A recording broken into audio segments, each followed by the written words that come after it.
Welcome along to today's coffee chat. Now, this video that I'm making hopefully is just going to run continuously and I won't need to do any editing. So you're just going to get, you could say, the emotions. Now, please note, I have lived in Asia for over 30 years. In fact, November will be 31 years of this year, 2024.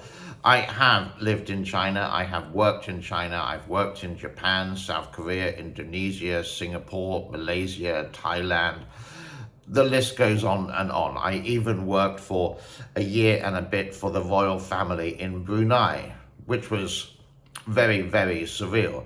But regardless of this fact, I get many people who would say, and you wouldn't know if these are, you could say, the Chinese bots that come into play, saying, you know absolutely nothing in Asia, or you know absolutely nothing in, how to say, in China. But I need a sip of coffee. Hold on, here's my coffee.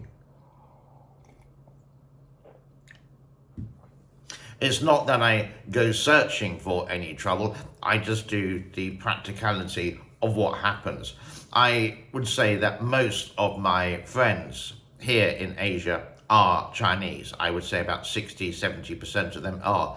And they would mainly be based in Shanghai and also Hong Kong. So sometimes we do have some discussions, and they're very, very open. We would have to use something like Telegram, especially if they're in Shanghai, for example, because things like WeChat, which is the main Chinese social media, it would be monitored, and they may get a knock at the door at 4 o'clock in the morning by the CID or the FBI in China, not the American one, the Chinese version of it. I think it's called CID, and say, would you like to come for a cup of tea at the police station so we can have a chat? So when I talk about iPhones, for example, and compare them to Huawei, most people, I would say, if they can afford the iPhone, then yeah, they would go and get it. They are really nice phones, and they're really difficult to compare it to, let's say, a Huawei P-Mate 60, which came out in September last year, just before the launch of the iPhone 15, I think it was, and say they're far superior. Even though when they did a teardown of it, they found out the chip was like using an iPhone from now, 5 years ago, in 2019. Some of the other comments I got, the electric vehicles, EVs. Now, people said you're biased towards the BYD. I just wish there were more reviews from real people, not people who sell cars and have a car dealership and say, come to my shop and say, this is wow. Like any shiny new car, it is going to be wow. Yesterday, my girlfriend, my partner and I, Sophie, went to Toyota and looked at the car that I would really, really love. And the cost here is like $37,900. And it is a really nice car. I wouldn't even look at a Chinese one. The reason being, I'm going to go with the reliability. And you want something that's or a company that has a good reputation. Toyota has a very good reputation of durability and reliability as well. And in Asia, this is the thing, most mechanics know how to repair a Toyota because they've been around for such a long time. But Toyota has, how to say, it did have a bumpy beginning. So with BYD doing all these claims, and yeah, they're shiny and new and they got all these electronic gadgets, but how long will they last? So I would love to see some more reviews from real people, not from China, real people who have a BYD. They bought it because they wanted the electric car. Are they an EV evangelist, for example? And just give me the truth. Don't promote it. If it is good, then tell me it's good, and then tell me the bad. I know with the Toyota, hopefully I can buy it in this year. It's not perfect, but it's the car that I really want. Example. So BYD, I know they're doing a global push, and they say they are the leader, or they make the most electric cars. But then we see some other stories of these graveyards of registered cars in China. And then we see some CCP shills who would go to that graveyard and say, these are old BYDs, but they look relatively new. So what's going on with that? I don't know. But would I buy an electric car? The answer is no. Hold on a little bit. I have a pussycat who wants to come in. You want to come in? Come on. Come here. If you don't know, I have 2 pussycats, and they appear quite often, yes, in our videos. This one is Pickle. She's like 1.5 years old. Where do you want to go? Well, you're buzzing. No. Say hello to the camera. Ooh. There. My other cat is outside trying to chase other cats, but that's another story. So I think some people got confused. Maybe I'm going to be a little bit impolite. Maybe English is not their first language, and I was comparing like a iPhone to a Oppo, which is a low-end mobile phone made in China. They do have, you could say, the better ones, possibly like Huawei, but they're just not on par. I don't think any Android phone is on par with iPhone. Yes, that is me being biased towards iPhone.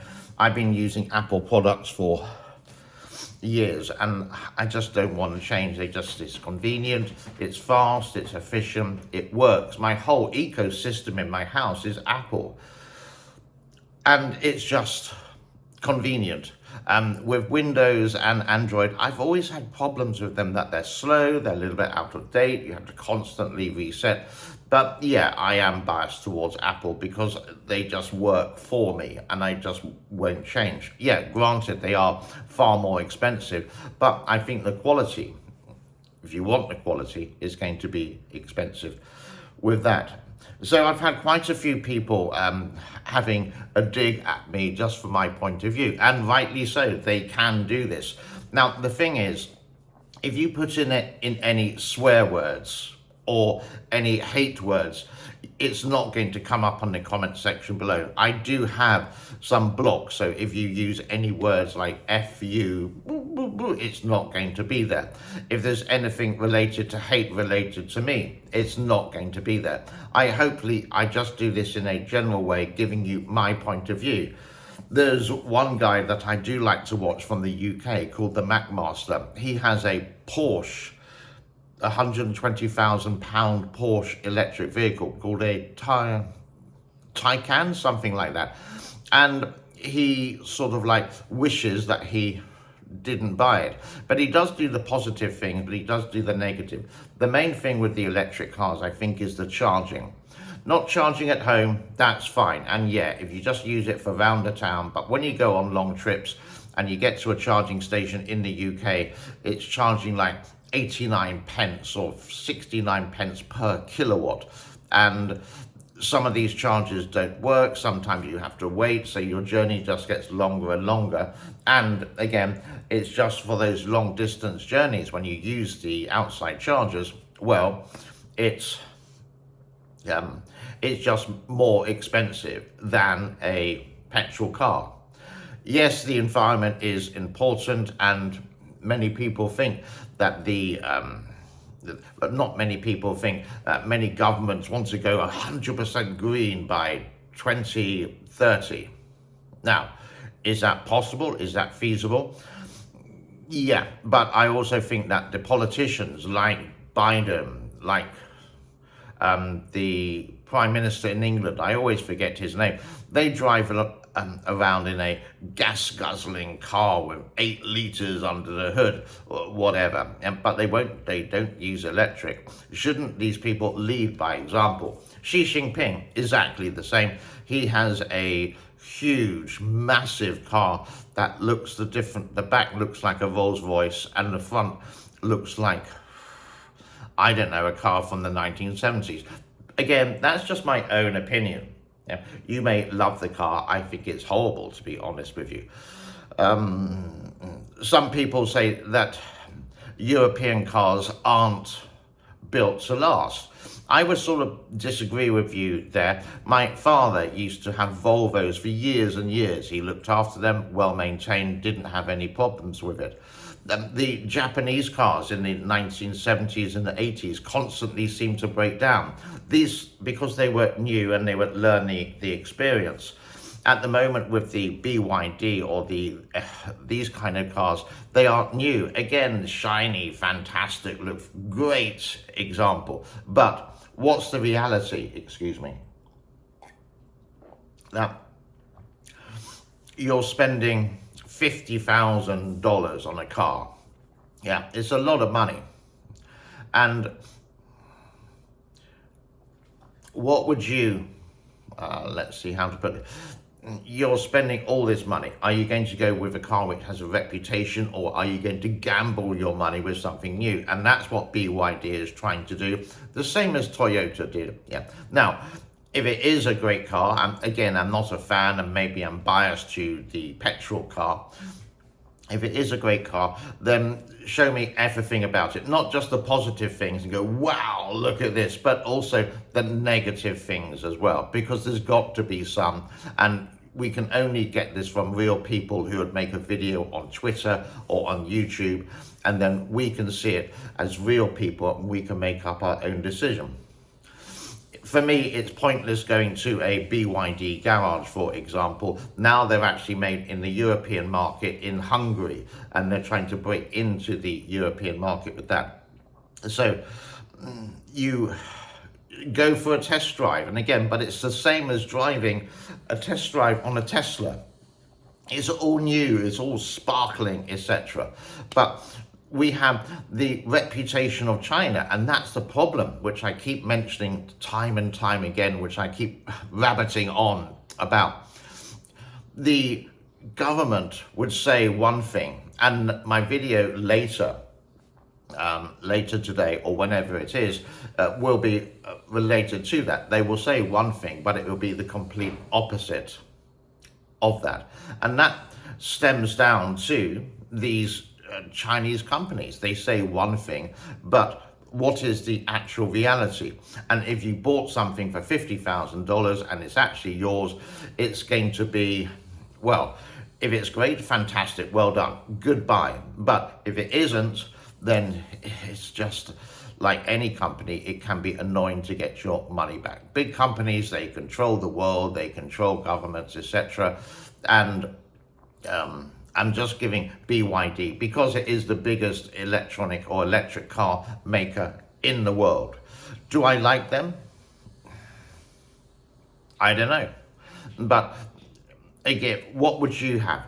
If you had the choice and you only had electric to choose from, would you have something incredibly new, untested, unverified, and it's got all the electronics there? Or would you go for something that's been in the market a bit longer, like a Tesla? For example, I would go with the Tesla because it's been in the market for a longer time and it's advanced more, rather than something like a BYD. Yes, I'm rabbiting on, and I know some people are going to say you're biased. I live in Cambodia, and the thing is, electric cars, I've been here 8 years. I've seen one electric car, and it was actually a BMW in a car park in Phnom Penh, which is the capital city. That's the only one I've actually seen. There are quite a few electric scooters that you can rent or you can buy. And I haven't actually seen any sort of well, because I've never seen the electric vehicle here. They're just not advertised, and it doesn't have a problem with the pollution. Don't drink my coffee, pussycat. You can't see, but we have, hold on, I would show you like this there. There's the cat there, so being very naughty. So what is your opinion? Now, if you are going to make a comment and you do think I'm biased, please don't use any hate speech or don't use any foul words, because automatically my settings on my channel is going to be blocked. You would even say it's relatively like a family show. Sometimes I do things related to Thailand and related to Pattaya. which is like the World Adult Entertainment Center in the world, but I will still try to do it in a way which is family orientated, so most people can enjoy it. I will try not to swear in this channel. Sometimes I do get frustrated, and like most people, I will occasionally use some bad or foul words. But being in sort of entertainment for quite a few years, I'm retired now, obviously, when you use a microphone, you learn how to use it correctly, and you learn your vocabulary not to use it, because some people may find it, yeah, fine, he's cool, but some people say, oh, he's rude. It's impossible to keep everyone happy, but you go for the majority. And if you do have quite something sensitive to say, then you have to do it sort of in a very light-hearted way, which is nothing too serious. You don't want to upset people, but you like to express your own point of view. This is not education or brainwashing that China is bad and America is great. The Chinese food, I love. Asia for 31 years, near enough. Most of my friends are Chinese, so what do I have against it? I don't. It's just the CCP, which are just awful people, and it's quite funny to see people who try to protect them and do it in a very clever, intellectual and manipulative way, I can't say that word, that you think, oh, yeah. Even one person said that Chairman Mao was a great person, and he's, but if you go to China, and you can go to China, it's like there's lots of countries that do visa-free now, and if you are able to speak to real people about Mr. Mao and what he did, and talk about, let's say, their grandparents who lived through the situation, it's sometimes really shocking about it. Example, years ago, I was working in Vietnam. Now, most people would think Vietnam, the Vietnam War, America, South Vietnam, North Vietnam, and the leader of Ho Chi Minh. Now, how to say, my girlfriend at the time, way back in the 1990s, her father was shooting the Americans, and it's learning both sides of the story. Making up your own opinion, what is good and what is bad, is how most people think. Now, that's what I try and do. Now, with China, again, I have great friends there, and some are lawyers, some are bankers, some work in finance, some people actually even are car dealers as well. Why do I have? Because I've sort of worked in Asia, or I worked in Asia for such a long time. You just get to know people, and being friendly in that way. And you can accept that. You can accept the culture, you accept these states. As I said before, again, in Thailand, you can't say anything bad about the royal family. But you can outside of the country, but don't put it on a channel like YouTube, example. There are so many different countries where there's certain things you can't really talk about because it's like taboo, something like that. You know what I mean with that. So in China, you really can't talk about Xi Jinping. And if we compare Xi Jinping to some of the other presidents, or general secretary is the right term for it. If you talk about that compared to some of the others, now forget Mao, yeah, he was the founder, he kicked out basically the Republic of China and called it the People's Republic of China. Taiwan, that's just a different story. But go through the history of it. Yeah? And there's many channels explaining the history of the beginning of the People's Republic of China from 1949, and it just gives you an honest opinion. Some of them are even done by Chinese people, not Westerners who've done the Western kind of influence from history. It's real people from their experiences, from their parents and maybe the grandparents, and how awful it was. So when some people say Mao trying to push the intellectual people forward. It was sort of like the opposite. They were put into the farms, yeah, and to make into steel production. There's the facts and the evidence is all there. And the intellect sort of went down with that because it was meant to be sort of like communist, a equal society. But in China now, do they have an equal society? Well, they are still the Communist Party of China, or the CCP, or whatever you want to call them. But they are very, very capitalist. You would say, like most people, the same as most people around the world, they want to make money so they can have the luxuries. I want a Toyota. It costs an arm and a leg. Can I afford it? No. Do I want it? Absolutely. Will I try to save for it through my pension or doing some investments? Yeah, I will try. But I do have a motorbike. I do have this house which I own with my partner Sophie. And we have two motorbikes actually, one for her and one for me, but she likes to drive my one. Regardless of that, that's me going off topic.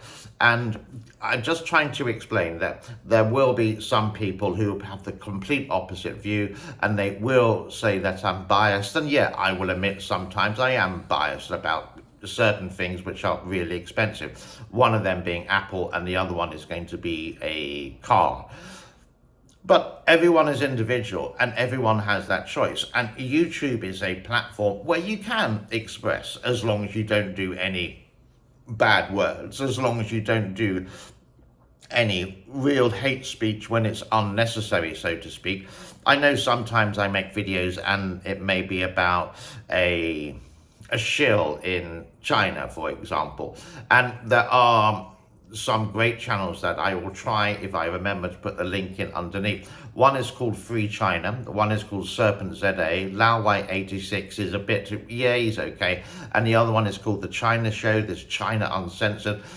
Yes, a lot of them are China Uncensored, and China in Focus is another one. They are sort of biased against China, related in a Western way. But what they do is show the evidence. Now, compared to the people, let's say the Westerners in China who go, yay, I love Mao, or yay, I love Xi Jinping, he's the best thing, he's like a god. They sort of don't really show the evidence to it. And if they do, they're very good at manipulating it and spinning it around for the other side, so to speak. Now, I know the more I speak about this, the more I get into trouble. But YouTube is a free speaking platform, and this is exactly what I'm doing. So if you do like this, and if you have got... if you do like this video and you have got to the very end, congratulations for that. Thumbs up, fantastic. Subscribe, resubscribe, and support my channel with the links in the description below. Have an epic day. I hope I haven't bored you, and I will see you possibly later today. Who knows? But from Pickle, can you see her? Oh, there she is. And myself, enjoy. Bye-bye for now. Thanks for your time.